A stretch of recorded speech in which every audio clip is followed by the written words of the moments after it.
Breaking news చూస్తున్నాం. ఇవాళ 1వ తేదీ కావడంతో పింఛన్ల పంపిణీ ఏపీ వ్యాప్తంగా ప్రారంభమైంది. 63,25,999 మంది లబ్ధిదారులకు నేడు పింఛన్లు పంపిణీ చేయనున్నారు. ఇందుకోసం ప్రభుత్వం 2,738.71 కోట్ల రూపాయలను విడుదల చేసింది. గ్రామ వార్డు సచివాలయాల సిబ్బందితో పాటు రెవెన్యూ అధికారులు, ప్రజాప్రతినిధులు ఈ కార్యక్రమంలో పాల్గొంటున్నారు.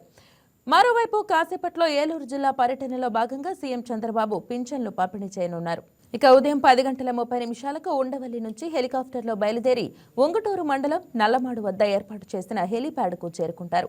అక్కడి నుంచి రోడ్డు మార్గాన గోపీనాథపట్నం గ్రామంలో లబ్ధిదారుల ఇళ్లకు వెళ్లి ఎన్టీఆర్ భరోసా పెన్షన్లు పంపిణీ చేస్తారు. తిరిగి నల్లమాడుకు చేరుకుని అక్కడ ఏర్పాటు చేసిన వివిధ స్టాల్స్ ను సందర్శిస్తారు. అక్కడే ప్రజావేదిక వద్ద బహిరంగ సభలో ప్రసంగిస్తారు. ఉంగుటూరు నియోజకవర్గ మార్గదర్శకులు బంగారు కుటుంబాలతో ముఖాముఖి నిర్వహించి సత్కరిస్తారు. అనంతరం టీడీపీ శ్రేణులతో సమావేశమవుతారు. రాష్ట్రంలో కూటమి ప్రభుత్వం వచ్చాక గత 17 నెలల్లో కేవలం సామాజిక పింఛన్లకే 50,763 కోట్ల రూపాయలు ఖర్చు చేశామని చంద్రబాబు వెల్లడించారు.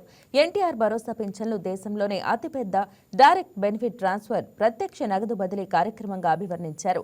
ఏటా వృద్ధాప్య పింఛనుదారులకు 48,000 రూపాయలు, డయాలసిస్ రోగులకు 1,20,000 రూపాయలు, పూర్తిగా మంచానికే పరిమితమైన దీర్ఘకాలిక రోగులకు 1,80,000 రూపాయల చొప్పున అందిస్తున్నామని చెప్పారు. మరే రాష్ట్రమూ ఈ స్థాయిలో లబ్ధిదారులకు ఆర్థిక సాయం చేయడం లేదన్నారు.